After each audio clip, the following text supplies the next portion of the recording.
tänane jututeema on siis sünnipäevadest. Ohkan sellepärast, et mul on niimoodi millegipärast sattunud, kui võtta aastaplaan, siis kui hakata vaatama sünnipäeva, siis on niimoodi, et mõni üksik päev on siis, kui on mõni inimene üksinda. Tavaliselt on ikkagi niimoodi 2 või 3 inimest satub ikkagi ühele päevale või nagu tänane päev on isegi 5 inimest ühel päeval, nii et ma ei tea, kas elus jääb sulle ette siis sellised inimesed, kes siis sinuga läbivad, on siis sarnase maailma vaate mõttega või kuidas siis need inimesed su teele satuvad, et nad on täpsetel samadel päevadel sündinud, et see on selline huvitav statistika, mida ma olen nüüd hakanud vaatama viimase, pakun 5 aasta jooksul äkki või. Ja ma ei tea, kas sellest võiks nagu mingeid järeldusi teha või mitte, aga sünnipäevadest tahaks veel rääkida seda, et kas sina pead seda sünnipäeva enda jaoks oluliseks või mitte?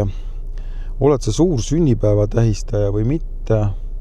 Või oled sa pigem siuke, kes tõmbub sellel päeval endasse ja tahaksid lihtsalt rahus olla, ilma et sa peaksid andma kellegile aru või mingeid külalisi ootama või lauda katma või siis töö juures kogu aeg kedagi lõbustama või mis sina arvad sellest sünnipäevast? Mina isiklikult arvan, et see sünnipäev peaks olema ikkagi päev sinu enda jaoks. See, kas keegi soovib õnne või soovi see on tema enda teha, tänapäeva kiires ühiskonnas on jah, muidugi tore küll, kui keegi helistab, aga kui ei helista ja Facebook teatab või Apple kalender annab sulle märku või annab sulle mingisugune Androidi rakendus märku peatsest sünnipäevast, siis ega seda ei saa ka pahaks panna. Oluline on siiski see, et keegi meeles peab ja kas kingib, see on juba 3. või 4. level, nii et mina isiklikult arvan seda, et mina hea meelega läheks kohe hommikul tõustes kohe uuesti magama, et ma ei tahakski seda päeva üldse pidada. Pole seda päeva kunagi fännanud.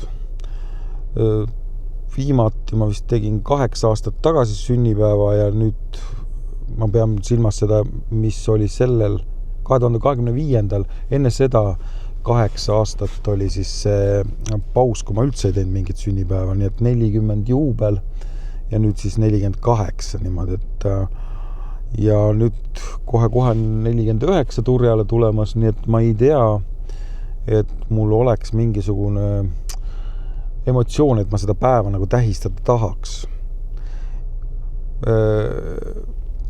Võib-olla nooremana, aga praeguses vanuses ma ei tea, iga päev, mil sa saad järjest vanemaks, ma leian, et see päev ei ole tähistamist väärt isegi 50.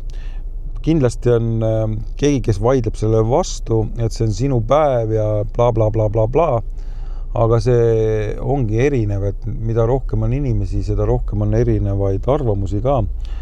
Ja lõppude lõpuks on ikkagi see, et sünnipäev kui selline on tegelikult sünnipäeva lapsele ikkagi väga suur väljaminek ja kui nüüd panna iga kuu kogu aeg mingisugust raha kõrval, et ühel päeval siis see kõik laiaks lüüa, ma ei tea, kas see on õige mõttena.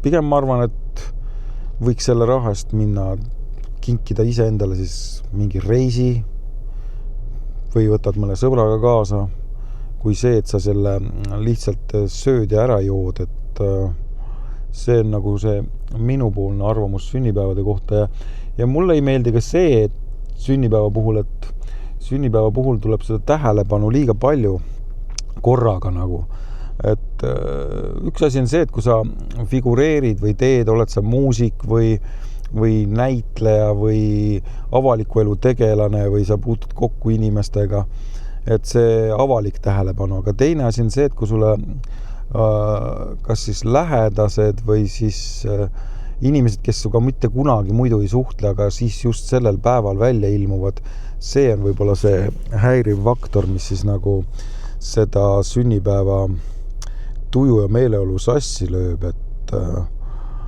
aga eelmine aasta, ütleme, 8 aastat oli vahet. Pidasin sünnipäeva ära ja päris lõbus oli need. Ma ei tea, et nüüd on dilemma, et ma ei tea, kas siis see aasta ka pidada sünnipäeva või mitte.